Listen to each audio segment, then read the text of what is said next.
مرتبہ تھانہ بون میں چند ایک لوگ مولانا اشرف علی تھانوی رحمۃ اللہ علیہ کے پاس تشریف لائے اور انہوں نے آ کر یہ شکایت کی کہ حضرت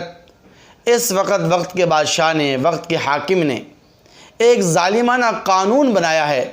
اور اس ظالمانہ قانون کے نتیجے میں پوری کی پوری قوم بڑی متاثر ہے اور ہمارے معاشی حالات انتہائی خراب ہو چکے ہیں، ہم لوگ بڑے پریشان ہیں، ہمیں کیا کرنا چاہیے؟ تو مولانا اشرف علی تھانوی رحمۃ اللہ علیہ نے ان کو ایک وظیفہ بتلایا، اور اس وقت ہم پوری کی پوری قوم مہنگائی کے نتیجے میں انتہائی پریشان ہیں، اور ہمارے حکمرانوں کے، ہمارے حاکموں کی نااہلی کی وجہ سے ہم لوگ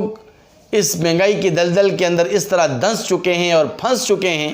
کہ اس سے نکلنے کا بظاہر ہمیں کوئی راستہ نظر نہیں آ رہا۔ لیکن انشاءاللہ العزیز یہ وظیفہ جو میں آپ کے سامنے عرض کرنے لگا ہوں، اس کا آپ اہتمام کریں گے تو ضرور بھی ضرور آپ کے لیے آسانیاں در آسانیاں پیدا ہوں گی۔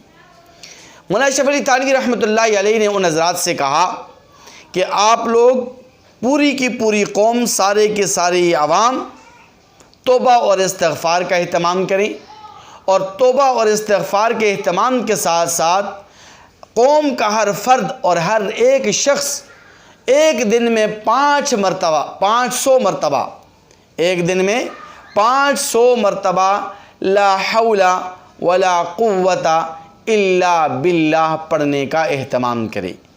تو انشاءاللہ العزیز چند ایک دنوں میں آپ کے معاشی حالات بھی درست ہو جائیں گے اور آپ اس پریشانی سے اور اس پریشانی کی دلدل سے ضرور نکل آئیں گے۔ تو اس وقت وہ افراد